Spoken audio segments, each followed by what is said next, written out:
राधे राधे दोस्तों। आज हम लेकर आए हैं षष्ठी देवी व्रत कथा। जी हाँ दोस्तों, इस वीडियो को देखने वाले सभी पाठकों को मेरा नमस्कार।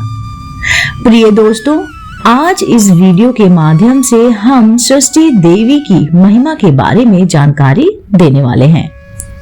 दोस्तों, षष्ठी देवी को अलग अलग नामों से जाना जाता है, जैसे कि बालदा, देवसेना, छठ मैया इत्यादि। तो आइए पहले जानते हैं कि षष्ठी देवी कौन है और उनके अलग अलग नामों का क्या अर्थ है। पौराणिक मान्यताओं के अनुसार षष्ठी देवी ब्रह्मा जी की मानस पुत्री है, जिनका विवाह शिव जी के जेठ पुत्र कार्तिकेय के साथ हुआ है और वे भगवान कार्तिकेय को अति प्रिय हैं। इनका नाम षष्ठी देवी इसलिए पड़ा क्योंकि ये मूल प्रकृति के छठवें अंश से उत्पन्न हुई हैं। इनका एक और नाम वालदा है, जिनका अर्थ होता है संतान प्रदान करने वाली। इसलिए इन्हें बच्चों की अधिष्ठात्री देवी माना गया है। जो लोग संतान सुख से वंचित हैं, उन्हें षष्ठी देवी की पूजा और उनके श्लोक का पाठ करना चाहिए। ये हमेशा बालकों के आसपास रहकर उनकी रक्षा करती हैं और उन्हें जीवन प्रदान करती हैं। तो दोस्तों, अब आप इस वीडियो को जानने का कारण समझ गए होंगे। जी हाँ, आप बिल्कुल सही समझ रहे हैं। जो लोग संतान प्राप्ति जिनको नहीं हो पा रही है या जिन्हें कोई भी परेशानी आ रही है, संतान सुख नहीं मिल पा रहा है, उन लोगों को षष्ठी देवी से जुड़ी हुई कथा का पाठ, मंत्र जाप और उनकी नियमित पूजा करनी चाहिए। चलिए कथा शुरू करते हैं। एक समय पर प्रियव्रत नाम का राजा हुआ करता था। वह स्वभाव से बहुत ही धार्मिक और दयालु प्रवृत्ति का था। उसके विवाह के काफी समय बीत जाने के बाद भी उसको कोई पुत्र नहीं था। इसलिए कश्यप ऋषि ने एक यज्ञ संपन्न किया और यह यज्ञ का फल प्रियव्रत की रानी मालिनी को दे दिया, जिसके फलस्वरूप रानी गर्भवती हो गई और कुछ समय पश्चात उन्होंने एक सुंदर पुत्र को जन्म दिया। परंतु वह मरा हुआ पैदा हुआ, जिसके कारण राजा समेत पूरी प्रजा, मंत्रीगण और स्वयं रानी बहुत ज्यादा दुखी हो गए थे। राजा अपने अमृत पुत्र को सीने से लगाए शमशान में रो रहा था। वह अपनी संतान की मृत्यु के कारण इतना दुखी हो गया था कि वह स्वयं मर जाना चाहता था। तभी अचानक एक चमत्कार हुआ। उसे जंगल में हीरे मोतियों से जड़ा हुआ अत्यंत सुंदर विमान दिखाई दिया, तो तेजस्वी प्रकाश से जगमगा रहा था।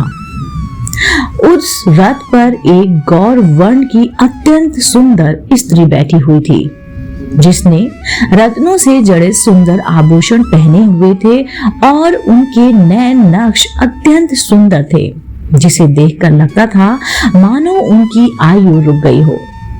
उसके सामने देखकर राजा के मन में आदर भाव उत्पन्न हुआ और उसने अपने पुत्र को जमीन पर रख दिया और उस अद्भुत देवी की स्तुति करने लगा, जो आगे चलकर षष्ठी देवी श्रोत के नाम से प्रसिद्ध हुई। इसके पश्चात राजा ने देवी से कहा कि मैं आपको पहचानने में असमर्थ हूँ। देवी, आप कौन हैं? कृपया अपना परिचय दीजिए। इस पर देवी ने अपना परिचय देते हुए कहा कि जब देवताओं की सेना असुरों से हार रही थी, उस समय मैं देवताओं की सेना के रूप में प्रकट हुई और देवताओं को असुरों के ऊपर विजय दिलाई। इस कारण से मुझे देवसेना कहा जाता है। ब्रह्मा जी ने मुझे अपने मन से उत्पन्न किया था और भगवान कार्तिकेय को पत्नी के रूप में सौंप दिया था। मैं संतानहीन को संतान प्राप्त करती हूँ, सुवर को सुकन्या प्रदान करती हूँ, संपत्तिहीन को संपत्ति तथा कर्मगढ़ व्यक्ति को कर्म प्रदान करती हूँ। क्योंकि इस संसार में कुछ भी पाने के लिए मनुष्य को कर्म करना आवश्यक है। स्वयं भगवान भी मनुष्य को उनके कर्मों के अनुसार ही फल प्रदान करते हैं। इस प्रकार अपना परिचय देने के बाद देवी ने उस बालक को अपने हाथों में उठा लिया और उसे अपने मंत्र शक्ति से पुनः जीवित कर दिया।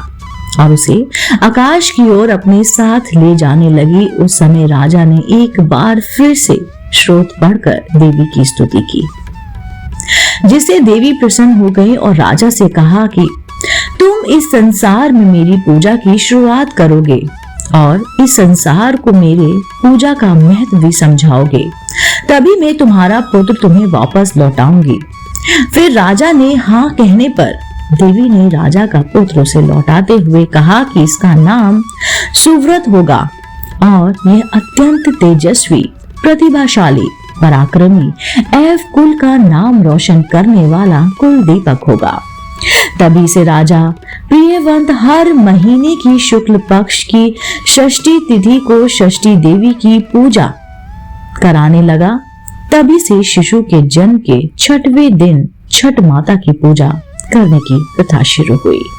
राधे राधे दोस्तों, उम्मीद करती हूँ आपको ये कथा और ये जानकारी और माँ देवी षष्ठी देवी की यह अद्भुत कहानी जरूर पसंद आई होगी। अगर आप ऐसी ही धार्मिक पौराणिक कहानी कथाएं सुनना पसंद करते हैं तो आप मेरे चैनल आध्यात्मिक कहानियों को तुरंत से लाइक कीजिए, शेयर कीजिए और सब्सक्राइब कीजिए। मैं आपको मिलती हूँ जल्द ही इसी चैनल पर नई रोचक जानकारी और कहानी के साथ। आप देख रहे थे आपका अपना पसंदीदा YouTube चैनल आध्यात्मिक कहानियां।